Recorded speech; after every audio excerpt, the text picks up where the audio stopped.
Saya wafat tanggal 15 April, ibu saya yang wafat. Innalillahi 15 April ya? 15 April. 15 April itu adalah ulang tahun kakak saya sekolah di SD negeri, SMP negeri, SMA juga negeri. Begitu pas kuliah juga mau negeri, jadi harus ke swasta dulu. Kecil itu waktu SD saya tuh dapat beasiswa gitu ya, dapat uang saku 15.000 sebulan. Nah, biasanya tuh ngasih ke orang tua 10.000, ibu ya ke ibu.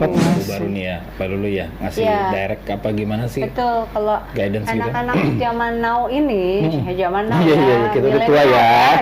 Kalau kita kolonial dari rambut aja juga beda kan warnanya. Sama kita agak blonde dikit. Tapi keadaan kayak gitu kan nggak bisa gitu ya. Dan setiap saya mau ngambil tindakan, saya harus izin dulu sama kakak-kakak saya karena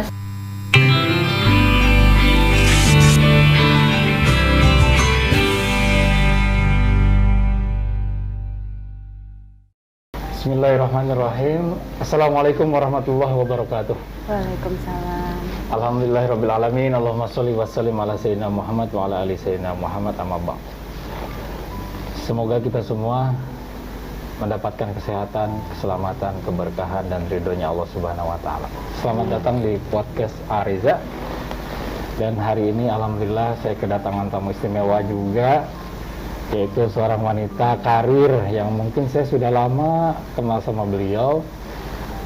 Urusannya tentang perbankan, wanita karir yang mungkin dari 2007 saya kenal beliau dan sampai sekarang masih di perbankan. Dan salah satunya sekarang beliau menjadi menjabat di Senior Vice President di Bank BRI. Namanya Mbak Lulu Devita Suryo Kusumo. Mungkin langsung sapa aja ya beliau. Assalamualaikum Mbak Lulu. Waalaikumsalam. Alhamdulillah sehat. Alhamdulillah sehat. Alhamdulillah sehat walafiat. Karena kita sudah prokes, sudah swab dan segala macamnya, kita ngobrol membuka masker untuk tidak menjadi apa-apa ya. Alhamdulillah. Insya Allah sehat walafiat. Amin amin. Ya Allah Mbak Lulu, gimana perjalanan kehidupan, lancar-lancar aja? Alhamdulillah. Alhamdulillah. So far lancar.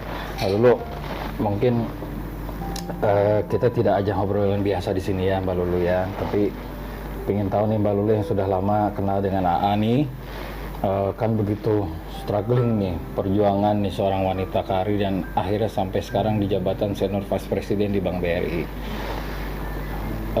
Mungkin boleh cerita nggak sih Mbak Lulu, awalnya Mbak Lulu tuh dari kecil, remaja, dewasa, sekolah, kemudian bisa berkecimpung menjadi seorang banker lah bahasanya ya sekarang ini ya. Memang cita-cita dari kecil atau memang bagaimana sih? Boleh cerita nggak sedikit? Boleh, gini loh Areza. Iya. Awalnya tuh waktu kecil ya, biasalah sekolah SD negeri, SMP negeri, SMA juga negeri. Begitu pas kuliah juga mau negeri, jadi harus ke swasta dulu. Walaupun akhirnya juga sempat ngerasain di negeri juga. Di negeri gitu, juga. Sempat keluar juga 2 tahun gitu ya. Alhamdulillah semuanya itu beasiswa gitu. Beasiswa, alhamdulillah. Berarti pintar juga ya? Enggak sih, beruntung. Beruntung. Orang beruntung bisa mengalahkan orang pintar. Luar biasa. Filosofinya boleh itu. Nah, keberuntungan itu biasanya dapatnya dari doa orang tua. Dari doa orang gitu. tua. Jadi waktu kecil itu, waktu SD saya tuh dapat beasiswa gitu ya, dapat uang saku 15.000 sebulan. Sebulan. Biasanya tuh ngasih ke orang tua 10.000, ibu ya ke ibu. Sempat ngasih. Iya dari SD ya. Luar biasa. Jadi 10.000 buat ibu, 5.000 buat pegangan kita gitu. Ya Terus Allah. SMP naik 25.000, 15.000 kasih beasiswa orang tua. juga. Iya, tiap bulan itu dapat. 15.000 kasih ibu. Baru ketemu saya sama orang kayak gini nih, beasiswa terus dikasih ibu lagi. Iya, 15.000 kasih ibu, 10.000 buat pegangan kita. Buat jajan. Betul. Terus naik lagi SMA 35.000, 25.000 buat beasiswa ibu. lagi. Iya. 25.000 buat ibu. Kok bisa dapat beasiswa gitu? Emang dapat dari bulanan, dapat bulanan. Tiap bulan tuh dapat rezeki ya istilahnya. Iya. Nah, berarti dari kecil tuh nggak nyusahin orang tua ya? Alhamdulillah. Malah nyenengin orang tua ya, Mbak Lulu ya? Alhamdulillah ya, nggak sekolahnya tuh banyak nggak bayarnya. Alhamdulillah. Gitu. Jadi saya pun tinggalnya nggak juga sama orang tua. Dari SMP, SMA, kuliah tuh nggak tinggal sama orang tua. Tinggalnya sama ibu asuh saya. Oh, ada ibu asuh ya, Mbak Lulu? Ibu angkat ya. Saya diangkat sebagai anak. Sampai kuliah juga kebetulan jadi asisten dosen matematik. Gitu. Oh, berarti smart ya, berarti emang beruntung. Beruntung lagi, iya. Terus punya pendapatan, gitu, ya. Sampai selesai D3, terus selesaiin S1, sampai keluar S2. juga, ya S2 keluar, ya. terus selesai S2 dari Taiwan gitu ya.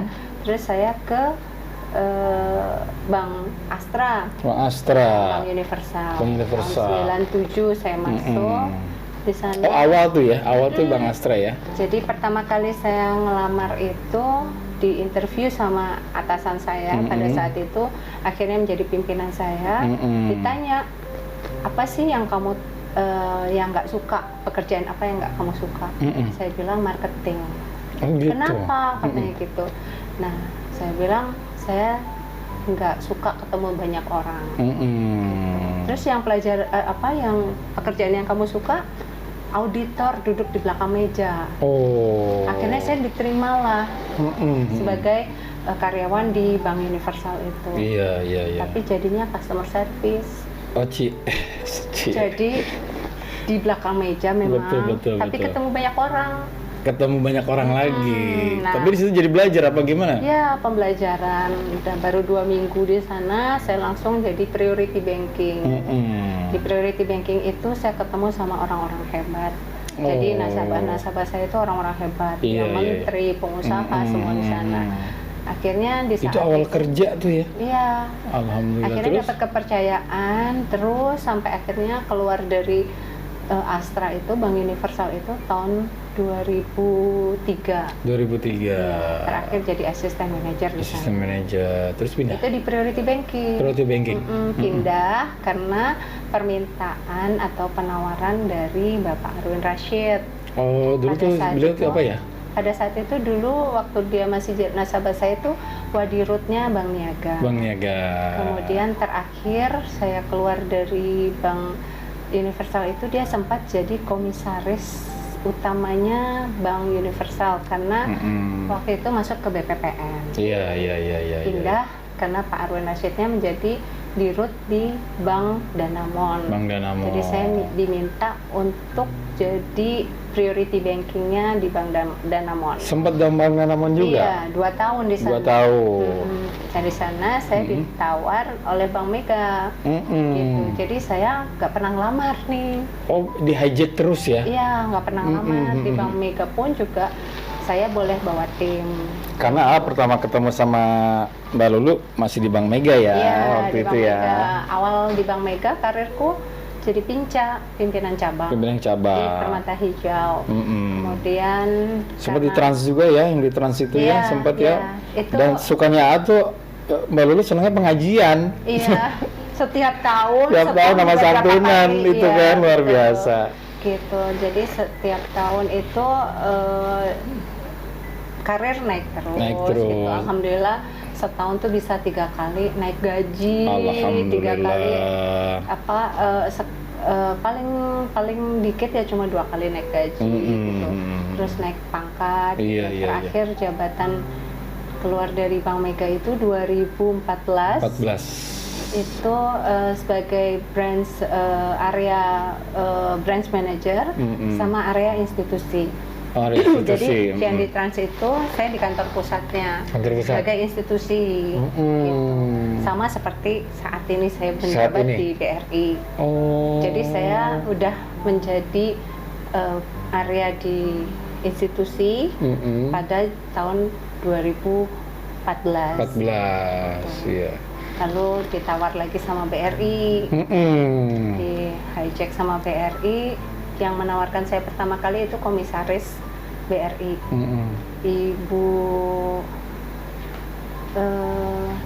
Ibu Afiliani. Ibu Afiliani. Pakar ekonomi. Ya, gitu. Beliau jadi komisaris waktu itu ya? Komisaris di BRI pada saat itu. Jadi saya ditawar untuk join sama BRI. Langsung jadi pimpinan cabang di Bursa Efek Jakarta. Wah, gaya. Awal-awal Bursa Efek Jakarta ya? Pada saat itu tuh untuk secara pangkat saya turun. Turun ya? Iya. Untuk gaji turun juga? Sama. Oh, hampir sama? Sama. Tidak ada kenaikan. Iya. 1 rupiah pun. Oh, gitu. Tapi saya ambil. Karena saya Kenapa begitu yakinnya ambil ke BRI? Saya melihat BRI luar biasa. Adalah bank terbesar pada saat itu. Jadi levelnya pun juga bank BUMN. Dan ke pelosok-pelosok ya ada ATM ya? Tersebar dan terbesar. Tersebar dan terbesar? Iya. Gitu. Dibandingkan BUMN yang lain, bank-bank Mandiri dan Bank BNI gitu ya? Betul. Dan kenapa saya ngambil... Apa jadi challenge itu? Jadi tantangan? Challenge banget, karena itu bank rakyat. Gitu, bank rakyat Indonesia. Dan itu tempat saya belajar. Saya sampai waktu izin mau resign dari Bank Mega, saya berhadapan dengan Pak Hairul Tanjung. Waduh, yang punya Trans itu ya? Yang punya Bank Meganya. Bank Meganya malah ya langsung. Pada saat itu beliau itu ditawari gaji. Iya, mau menjadi Menko, Menteri, betul. Itu Menteri Ekuin. Jadi Pak Hairul lagi sibuk-sibuknya, terus saya ajukan Pak Hairul agak malah mengajukan resign. Iya, Pak Hairul nanya kenapa, ini kan sama-sama bank. Terus saya bilang beda Pak, ini bank pemerintah gitu. Saya mau belajar lebih banyak tentang bank pemerintah gitu. Jadi saya ajukannya seperti itu. Padahal menjadi kepercayaan Pak Hairul Tanjung saat itu ya. Saat itu. Ditawar gaji tinggi lagi sama beliau. Begitu? Pada saat itu tetap mau masuk BRI? Iya, di Rut Bank Meganya sempat menawarkan sampai dengan 3 kali gaji saya. Tapi saya nggak bergeming tuh? Enggak. Hah? Enggak. Masa sih? Tetap di BRI. Saya sampai ngomong sama di Rut BRI-nya, sampai di Rut Bank Meganya, sampai saya bilang, Pak, hanya satu yang saya mau. Apa? Saya mau resign dari sini. Itu aja. Saya mau mencoba yang baru. Tapi kan di saat bekerja dengan Bank Mega kan sudah memajukan Bank Mega juga ya, Mbak Lulu ya. Maksudnya pada lagi naik-naiknya, resign, coba challenge di Bank BRI ini. Iya, gitu. Proses Bank BRI nggak gampang, gitu. 2 tahun prosesnya.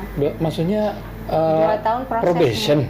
Bukan. Prosesnya, jadi dari interview sampai masuk ke BRI-nya tuh 2 tahun. Berarti di Bank Mega tuh 2 tahun tuh masih tuh? Masih, jadi saya 2 tahun sebelumnya sempat ajukan resign juga sama Pak Hairul, tapi Pak Hairul bilang nanti aja gitu, nanti satu ketika kita ngobrol dulu gitu kan. Terus udah 2 tahun kan nggak ngobrol-ngobrol. Tapi saat ini pertemanan masih baik kan sama beliau kan? Alhamdulillah, saya tuh selalu memupuk relationship silaturahim. Kan sekelas Mbak Lulu nih kemarin tuh Jam Suryadi lah, apalah banyak ya. Alhamdulillah. Karena prioritas semua itu dekat ya sama Mbak Lulu ya. Mungkin cara lobbynya baik gimana ya Mbak Lulu ya kali? Pertama sih niat baik, kedua melakukan yang terbaik. Luar biasa ngajar. Mencoba yang terbaik. Gitu. Senior Vice President tuh nggak salah berarti. Iya, alhamdulillah. Itu juga. Ini masih karir kalau di BRI ini sekarang udah berapa tahun berarti? 2014 sampai 2021 sekarang. 2021. Udah 7 tahun. Hampir 7 tahun. Iya. Di situ masih posisi ada kenaikan atau pindah-pindah jabatan? Jadi dari pegang cabang BEJ, ya kita pengajian di Bursa Efek terus di Mangga 2 pernah ngisi ya. Betul. Pengajian ya sama santunan anak yatim ya. Betul. Itu tuh saya asukannya sama Mbak Lulu tuh itu. Tiap ada pengajian ada santunan nyenengin anak-anak yatim, kafirul yatimul hauli gori ana wa waqateni fil jannah, orang yang suka nyanturin yatim, peduli sama anak yatim. Baik dari keluarganya maupun di luar keluarganya akan bersamaku di surga bagaikan 2 jari ini. Jadi jaminannya memang surga dari Rasulullah dan hidup sama Rasulullah. Mudah-mudahan di BRI juga kemarin juga pengajian kan kita kan. Alhamdulillah masih ada doa bersama pagi itu ya. Luar biasa hari apa tuh kemarin tuh ya? Kita tuh Setiap hari Setiap Jumat hari di Jumat di akhir akhir biasanya bulan, ada betul. Juga kebagian kemarin diundang sama BRI, ya.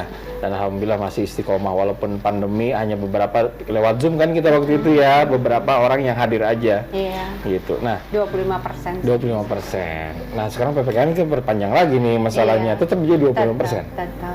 Pokoknya tunggu dari pemerintah ada kabar baik, berarti biasanya 40% lagi atau gimana biasanya disesuaikan? Kita lihat dulu penyesuaiannya dari pemerintah. Nasabah berkurang nggak waktu PPKM seperti ini atau lockdown atau pandemi seperti ini? Kalau nasabah berkurang enggak ya, Enggak. Justru kerja kita justru lebih ekstra. Oh gitu. Karena yang biasanya kalau ketemu sama nasabah, kalau hari biasa nggak ada PPKM, kita hanya bisa sehari itu 2 nasabah.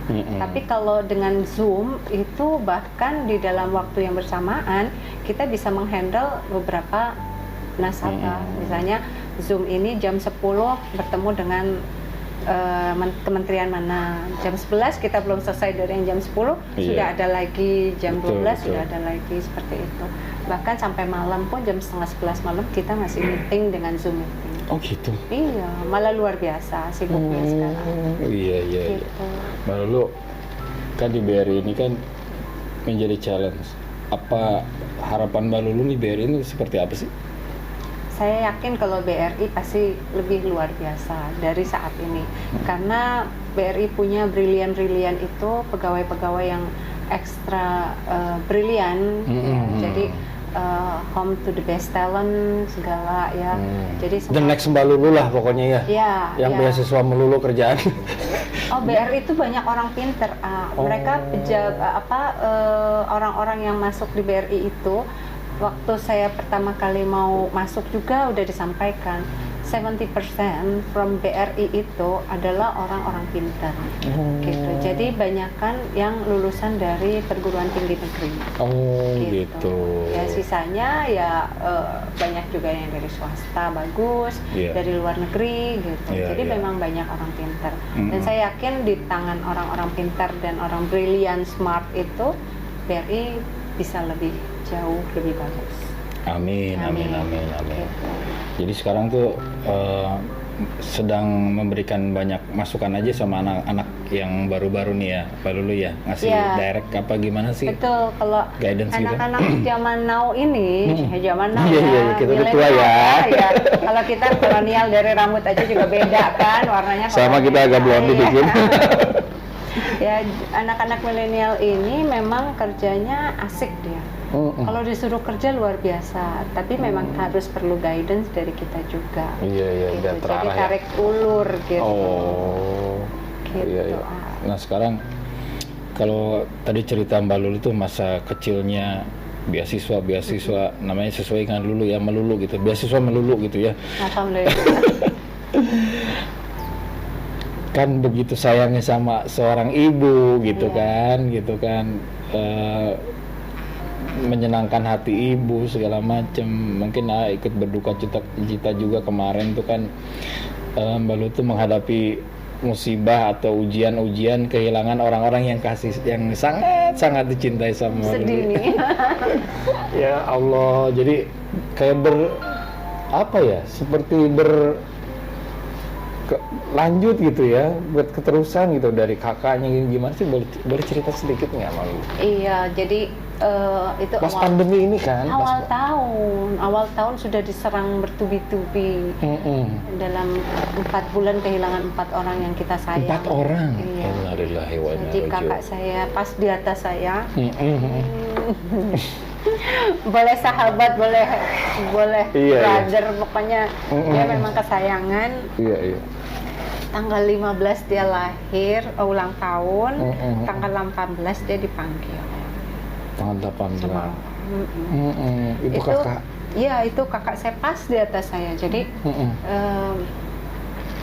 wafatnya pas dibangunkan untuk sholat maghrib. Ya Allah. Gitu. Jadi sholat maghrib udah nggak ada, itu tinggal di apartemen, karena di apartemen nggak ada rumah duka, nggak bisa rumah duka. Akhirnya saya bawa dulu ke rumah saya. Sebelum bawa saya mandikan dulu gitu, baru setelah bersih dibawa ke rumah saya. Pas di rumah saya Nyampenya itu jam 2:30 pagi. Terus dari ibu saya belum tahu gitu. Ibu belum tahu ya? Belum tahu karena memang itu kan kesayangan ibu gitu. Jadi belum tahu kita. Udah tahu nih jauh sama kakak yang paling besar, umurnya sama Mbak Lulu? Kakak saya yang paling besar itu tahun 61. Oh, tahun 61. April 61. Saya Desember di 71. 71. Oh, bedanya 10 tahun ya. Nah, ini kakak saya yang di atas saya. Yang di atas saya ini tahun 70. Lahirnya 15 Januari 70. Nah, itu saya bawa, ibu belum tahu kan gitu kan. Jadi kakak-kakak saya udah pada bilang, jangan kasih tahu dulu, besok aja pas mau dimakamin baru kita bawa mami. Mami manggilnya ya, mami ya. Baru bawa mami ke sini. Terus besokannya pagi-pagi tadi rencananya kakakku yang paling besar itu yang harus jemput ibu saya sama suami saya. Ternyata pas sampai udah waktunya mau jemput, kakak saya yang paling besar itu nangis. Jadi gak bisa jemput, jadi suami saya sama ponakan saya yang jemput ibu saya. Pas nyampe ke rumah saya, sampai di rumah ibu saya, suami bilang, ayo dedek manggil mami, suruh ke rumah gitu, main ke rumah. Oh iya, dengan senang hati mami itu. Terus sampai di rumah, oh banyak orang ya gitu kan. Mami saya itu udah usia 79, 80 tahun lah ya. Oh banyak orang ya. Terus pas ke ruang tamu, banyak pengajian. Oh, di sana ada pengajian. Belum lihat, karena dikelilingi sama orang-orang yang sedang ngaji. Iya. Oh, ada pengajian ya gitu. Duduklah di sofa, depan sofa itu ada jenazah. Terus langsung, itu siapa? Terus pas ngeliat foto kakak saya langsung nangis. Kita semua juga pada nangis. Tadinya disangkanya saya itu, karena kan rumah saya, gitu kan. Oh ada jenazah siapa gitu. Itu dia bukan itu Uwi, kita manggil kakak kita kan Uwi gitu kan. Terus udah habis itu dimakamkan. Kemudian 2 bulan kemudian kakak ipar saya 15 Maret ulang tahun, 18 Maret wafat. Nah, ibuku juga datang pas udah selesai dimakamkan kakak ipar saya itu. Terus ibu saya belum sebulan dari kakak ipar saya wafat, tanggal 15 April ibu saya yang wafat. 15 April ya? 15 April itu adalah ulang tahun kakak saya yang paling besar dan ulang tahun ibu saya, jadi nenek saya. Jadi waktu wafat itu sesuai dengan ulang tahun ibunya, sama kakak putranya yang paling besar ya. Dan dimakamkan di makam ibunya. Oh, jadi di atasnya ya? Di atasnya, jadi ditumpuk gitu ya? Jadi di saat ibunya ulang tahun, ibu saya kembali ke ibunya. Gitu. Ada sign waktu itu?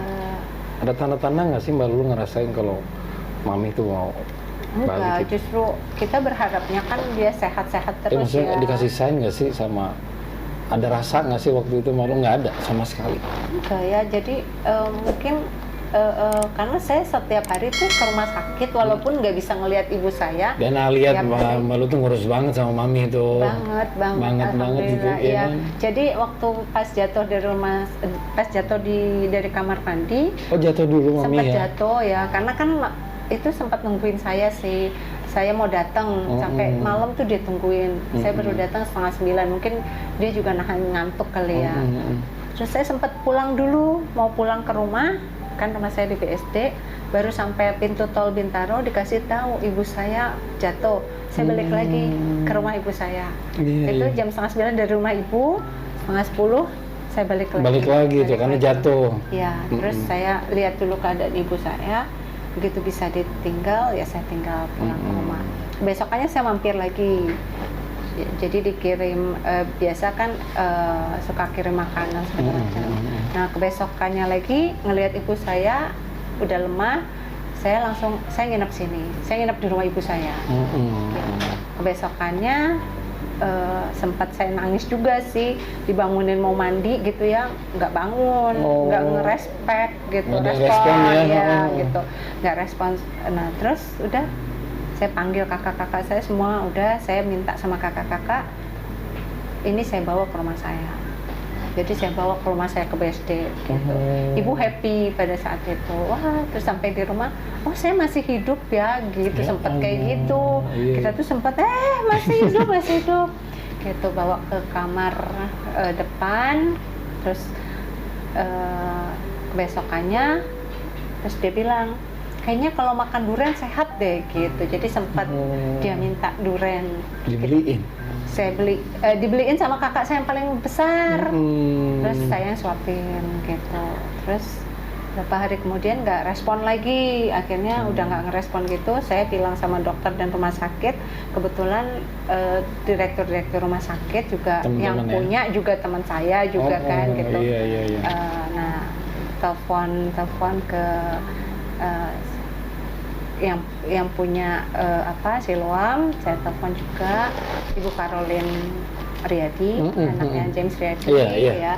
Terus ditangani dengan baik dengan mereka. Nah, pas mau masuk ICU karena di sana nggak ada, jadi saya pindahkan ke RSPP. Kebetulan wadirutnya dan teman-teman saya juga, direkturnya juga teman-teman saya.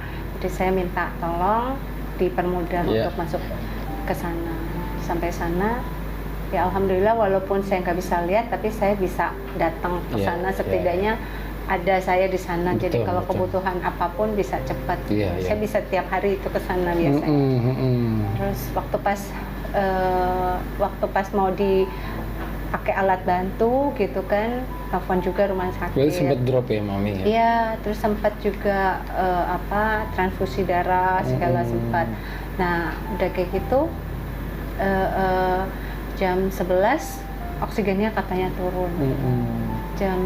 Saya bilang boleh nggak saya ke sana? Nggak bisa Bu katanya, karena itu sudah protokolnya harus seperti ini gitu. Terus oh ya udah kalau gitu saya standby di sana. Oh ya nggak apa-apa Bu. Jam 1:30 ditelepon lagi, tapi saya nggak berani angkat telepon terus karena gemeter. Saya udah tahu itu kayaknya berkali-kali nelfon gitu, saya tolong angkat, saya bilang saya mau sholat dulu, saya sholat tahajud dulu sebelumnya. Nah begitu pas selesai sholat tahajud turun kan mau berangkat, baru dikasih tahu sama suami bahwa ibu saya udah nggak ada. Terus dikirimin fotonya sama rumah sakit, ibu saya lagi tersenyum, alhamdulillah. Mudah-mudahan husnul khotimah mami. Nah karena tersenyum itu katanya kakak saya nggak boleh nangis, dede nggak boleh nangis katanya. Ya udah saya nggak nangis sampai cari kuburannya, sampai ke admin kubur itu, sampai mandinya, sampai segala macamnya itu alhamdulillah saya yang ngurus ya? Iya gitu, sampai ke makamnya, kemananya, balik lagi habis itu, terus baru sampai ada ambulans segala macam ya semuanya. Sampai selesai makam pun saya yang urus. Nah nggak lama kemudian itu 3 hari Ramadan. Ramadan hari ketiga ya? Hari ketiga. Nah, 3 hari sebelum Lebaran kakak saya wafat. Innalillah. Kakak saya yang paling besar yang lahir tanggal 15 April itu wafat. Padahal itu meninggalnya hari Minggu jam 2:30. Padahal hari Sabtu jam 2:30 saya sama beliau di rumah ibu saya. Di rumah ibu saya lagi mau beres-beres rumah ibu saya gitu kan. Kan kita bisanya cuma sehat aja ya Kak, sehat-sehat aja awalnya. Dan pada saat itu dia ganteng banget, bersih banget gitu. Jadi wafatnya itu hari Minggu. Dan saya juga yang nganter di rumah sakit, saya ngurus semuanya sampai makam, sampai yang ada di ambulannya pun saya, sama ibu saya juga di ambulannya pun juga saya. Diurusin banget ya? Sendiri saya. Ya Allah, alhamdulillah. Gitu, alhamdulillah. Semoga semuanya husnul khotimah ya. Amin. Dan sampai saat ini masih nangis. Jadi ibu ekspresi nggak apa-apa itu. Iya. Jadi ibu saya wafat hari Kamis pagi, hari Jumat anak-anak saya kan kita karena keluar masuk rumah sakit, kita cek anak-anak semua, kita juga cek PCR, anak saya positif. Kena COVID 2 anak saya, dan itu saya ngurus semuanya. Jadi Jumat langsung, terus itu saya ngurus sampai mereka sehat semuanya, sampai dicek lagi, alhamdulillah sehat. Terus setelah itu kakak saya meninggal, jadi nggak ada waktu buat nangis kayaknya. Jadi nangisnya baru sekarang. Iya. Ada kenangan indah nggak sih sama Mami? Semuanya indah. Semuanya indah. Ada kesan-kesan apa dari pernah Mami mungkin yang ada keinginan Mbak Lulu buat Mami?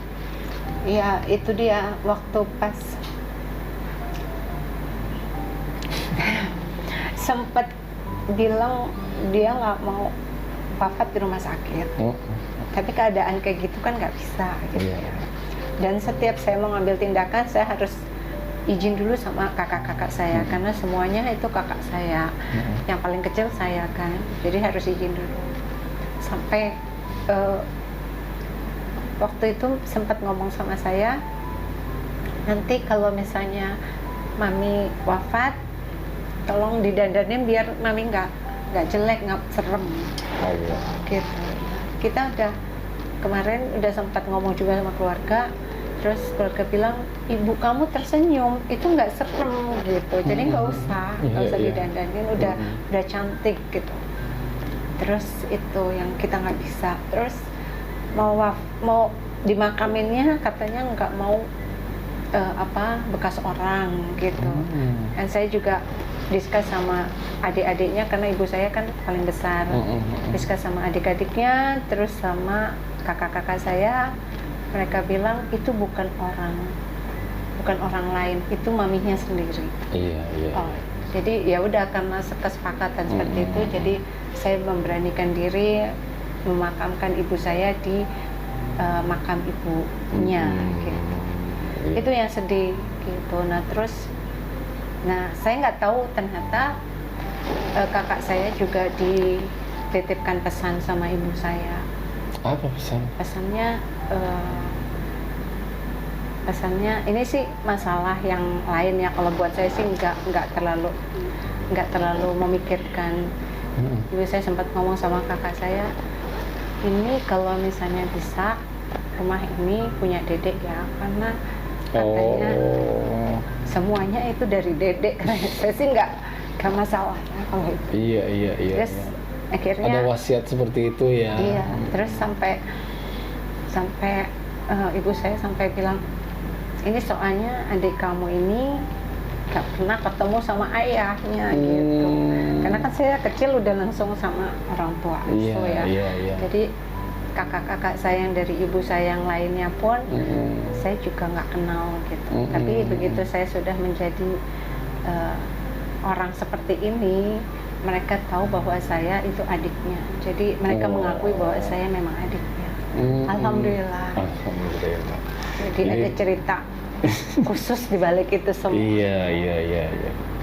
Oh, jadi berarti mami itu ya luar biasa ya, karena ya kalau dari kisah nyatanya Mbak Lulu kan memang Mami juga disenangkan terus sama Mbak Lulu gitu kan. Alhamdulillah ya. Saya sih masih kurang, belum puas ya gitu kan. Tapi kan kalau doa ibu tuh sepanjang masa kalau buat saya. Itu doa ibu sama anak itu bagaikan doa Nabi kepada umatnya. Udah pasti Ars tuh bergetar tuh. Dan Ars tuh diperintahkan sama Allah untuk diam. Kata Ars, bagaimana aku bisa diam sebelum kau mengabulkan doa seorang ibu kepada anaknya. Jadi kita nih survive seperti ini juga karena memang masih ada doa ibu kan. Betul. Nah sekarang kan Mami udah nggak ada gitu loh. Tapi jangan khawatir Mbak Lulu. Ada seorang anak mendatangi Rasulullah. Ya Rasulullah, saya ingin membahagiakan orang tua saya, ibu saya, tapi orang tua saya udah nggak ada. Gitu kata Rasul, gimana caranya gitu loh. Terus kata Rasulullah, minta ampunlah kepada Allah untuk mereka dan bersedekahlah atas namanya. Jadi kalau kita ingin masih membahagiakan orang tua kita minta ampun, minimal setiap hari kita doakan, kalau Mami Allahumma warhamha wa'afiha wa'fu anha. Kalau misalnya orang ayah kita Allahumma warhamhu wa'afu anhu. Terus ada rezeki nih Mbak Lulu nih ya, sedekah niatin buat Mami sedekah buat ayah gitu loh. Alhamdulillah sih itu. Terus ya jalannya dari mereka masih ada pun juga saya alhamdulillah itu tuh gitu. Karena itu kan menjadi apa ya, kan kata Rasulullah gini, Idza matal insana in qata amalu ila min salasin. Setiap yang mati itu terputus amalnya kecuali yang 3. Yang pertama shadaqatun jariyah, sedekah jariyah yang sering kita lakukan, infak, sedekah, zakat, itu yang bisa mengalir sampai alam barzah. Kemudian aw ilmu yang yantafa'u bihi, ilmu yang bermanfaat. Mungkin mami pernah ngasih tahu sama lu manggil Dede ya, Dede, jadi anak baik, anak yang solehah, rajin sedekah ya. Itu mungkin dijalankan sama Mbak Lulu, itu menjadi mengalir terus buat mami, buat almarhumah. Dan yang ketiga, awaladin solihin yad'ulah, anak yang soleh yang mendoakan.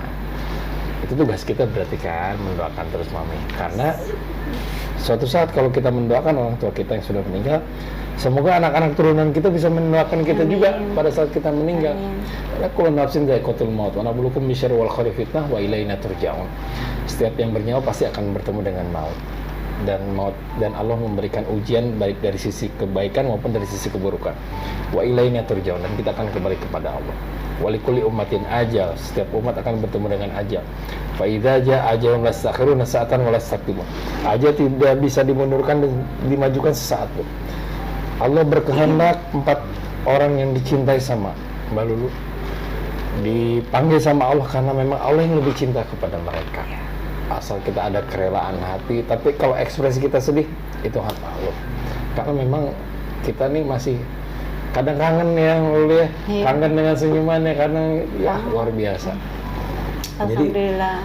Jadi, setiap malam doa terus ya? Buat mama. Alhamdulillah ya, kayak Yasin kemarin terus buat mama. Alhamdulillah, itu menjadi amalan jariah terus mengalir sampai alam kuburnya.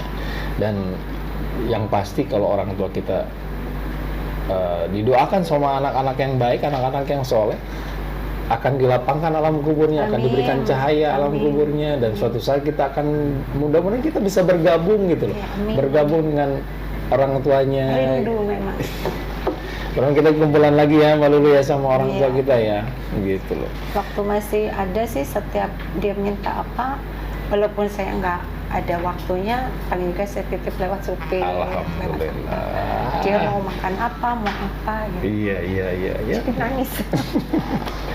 Iya, kalau kita ingat itu kan kecintaan kita sama orang tua itu luar biasa ya Mbak Lulu ya. Gitu. Saya juga kehilangan ayah. Pada saat meninggalnya nggak nangis, tapi pada saat ditutup sama tanah, ya Allah udah gak punya ayah. Pas ngeliat, iya ya, saya belum bisa bakti sama ayah, belum bisa berbuat yang terbaik buat ayah. Tapi apa yang bisa saya lakukan? Ya udah, kata Rasulullah, saya doakan tiap hari. Saya berupaya ada rezeki, saya sedekah atas nama ayah saya sendiri gitu loh. Ya dilakukan seperti itu aja. Tapi kadang itu kadang datangnya, ya Allah, aku udah begini, ayah pengennya dilihat sama ayah gitu kan, gitu. Kadang ada rasa-rasa itu. Tapi balik lagi, ya mudah-mudahan sekali lagi hidup kita ini senantiasa dijaga sama Allah ya, Mbak Lulu ya. Perjalanan kita ini kan semua ada senang, kadang kala senang, kadang susah gitu. Tapi pernah mengalami kesusahan banget nggak sih Mbak Lulu? Kalau kesusahan ya ada sih, tapi saya yakin bisa survive nih gimana sih? Ada keyakinan Allah pasti bantu. Allah karim, nasrun minallah wa fatun karim. Langsung ya? Langsung. Nyata gitu pada saat kita ngomong gitu, yakin sama Allah gitu ya? Iya, dan udah berulang kali kayaknya. Allahu Akbar. Alhamdulillah, Allah maha baik ya. Iya, saya yakin Allah tuh sayang banget sama saya. Alhamdulillah, saya juga pikir Allah terus sayang juga sama saya, Mbak Lulu ya. Jadi di setiap ada saya ngerasa susah, tiba-tiba ada bantuan langsung dari Allah. Karena memang ridho fi ridhol walidain, wasukhtullah fi sukhtil walidain. Ridhonya Allah tergantung dari ridhonya orang tua. Mungkin karena mami begitu sayangnya sama Lulu, Allah juga sayang jadi. Ya, gitu. Dan kita memperlakukan orang tua kita nih, mami ini dengan sekuat tenaga, struggling gitu, berjuang untuk kebahagiaan orang tua. Karena kan orang yang senantiasa membahagiakan orang tuanya, pasti dia akan dibahagiakan terlebih dahulu. Amin. Lalu maaf jadi melu. Apa-apa. Lalu bukan ini ya, cuman ini mah untuk berbagi aja ya buat yang lainnya, baru bisa survive. Dan sekarang misalnya cuma kalau misalnya curhat sama Allah cuma pas lagi subuh. Alhamdulillah, karena memang itu waktunya waktu yang paling diijabah sama Allah. Iya. Ya, waktu-waktu tahajud, waktu-waktu Saya subuh. tuh justru mikirnya kalau malam gitu kan, nanti suami ngeliat kamu kenapa nangis gitu kan. Kalau subuh kan suami lagi tidur, jadi boleh nangis. Jadi nggak ditanya-tanya. Jadi tangisan kita ini nanti suatu saat kalau kita kekurangan amal, Lulu, nanti ada yang mendatangi kita mau bejana. Bejana itu air mata kita yang pada saat kita menangis di hadapan Allah. Ya, naudzubillah summa naudzubillah, kalau kita nanti akhirannya dimasukkan ke dalam api neraka, ini menjadi syafaatnya air mata ini. Air mata ini, coba kamu siramkan nih air matamu di dunia saat engkau menangis di hadapan Allah, ini akan memadamkan api neraka. Karena pada saat kita kepasaran yang luar biasa, itu tangisan pada saat kita mengingat Allah dan bersimpuh di hadapan Allah.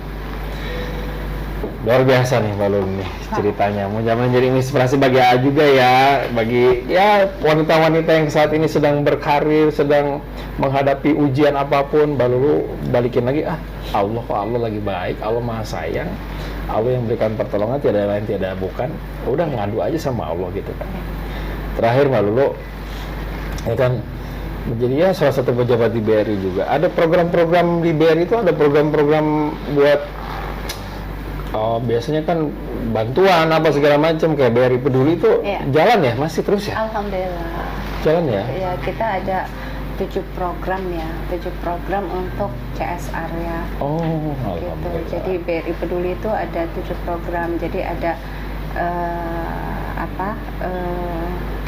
sosialnya, terus ada agama itu membangun sarana dan prasarana ibadah, pendidikan, gitu, ya, terus pendidikan, terus ada pelestarian alam, ada bencana alam, gitu. Jadi langsung cepat ya itu Maya. Alhamdulillah. Masih terus jalan ya. Alhamdulillah. Walaupun kondisi seperti ini ya. Alhamdulillah BRI, alhamdulillah, kenapa dia juga bisa menjadi yang terhebat ya, karena mungkin amalnya juga amalnya sedekahnya banyak juga ya, buat sosialnya lebih banyak ya. Alhamdulillah. Ya, semoga BRI ini juga bisa terus dijaga sama Allah. Amin, amin. Orang-orangnya di dalamnya. Amin, amin. Karena niatnya semua niat baik. Amin. Untuk memperbaiki kualitas perekonomian di Indonesia ini ya.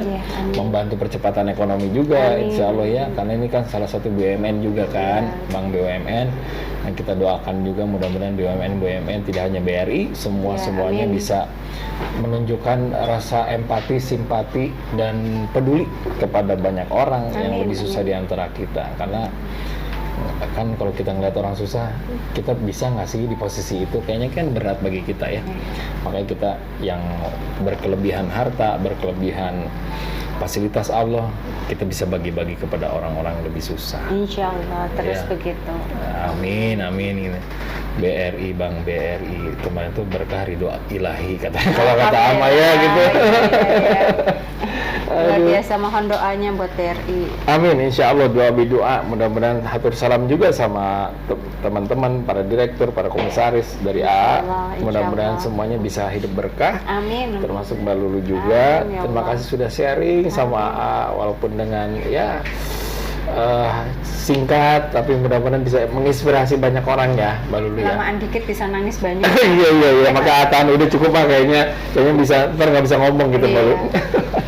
Mbak Lulu, ya Allah, terima kasih sekali lagi. Kembali kasih ya. Ya, alhamdulillah. Ini mungkin ada sedikit kenang-kenangan dari Ariza Podcast. Ini ada ala kadarnya ini malah ini mau buat ganti kopi kopi cintakunya Mbak Lulu ya, yang fenomenal ya.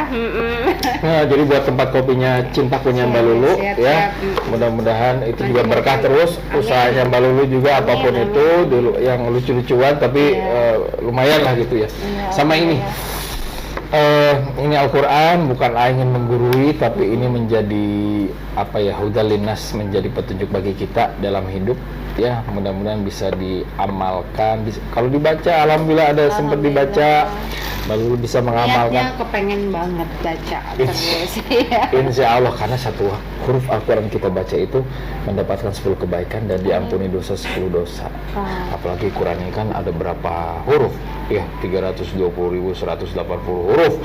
Dihitung aja lah, pokoknya banyak gitu kebaikan dari Allah gitu loh. Mudah-mudahan 320.000, bayangkan ya kan huruf. Jadi kalau mudah-mudahan yang Quran ini bisa menjadi imam kita, menjadi pedoman kita dalam hidup, lalu bisa menjalankan. Kalau punya masalah-masalah, buka Quran aja. Buka Quran, lalu bismillah. Itu jawabannya datangnya dari Allah. Karena ini firman Allah yang suci. Ya. Insya Allah dibaca. Punten ya Mbak Lulu, terima ya. Makasih A. Makasih Mbak Lulu sekali lagi atas waktunya. Berkah, sehat, selamat. Dan senantiasa atur salam buat suami, buat anak-anak semua. Kemarin habis dihitan ya. Iya. Lancar ya, alhamdulillah ya. Insya Allah, alhamdulillah. Makasih Mbak Lulu. Assalamualaikum. Waalaikumsalam. Alhamdulillah.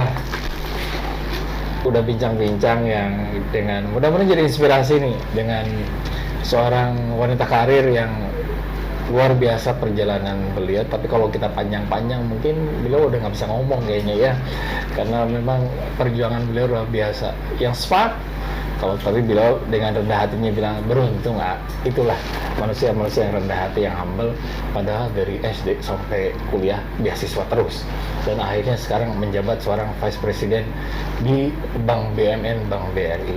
Mudah-mudahan ini menjadi menambah inspirasi buat kita yang menyaksikan. Mbak Lulu menjadi contoh wanita-wanita karir yang baik buat kita semua, bahwasanya wanita bisa bekerja selama suaminya diizinkan oleh suaminya, dan bisa terus menjaga, tetap bisa menjaga dirinya dengan suaminya, dengan ibunya, dengan kakak-kakaknya, bisa mendapatkan waktu yang banyak untuk bisa saling peduli dan saling sayang satu sama lain. Demikian podcast Arija hari ini, semoga bermanfaat. Maaf lahir batin. Assalamualaikum warahmatullahi wabarakatuh.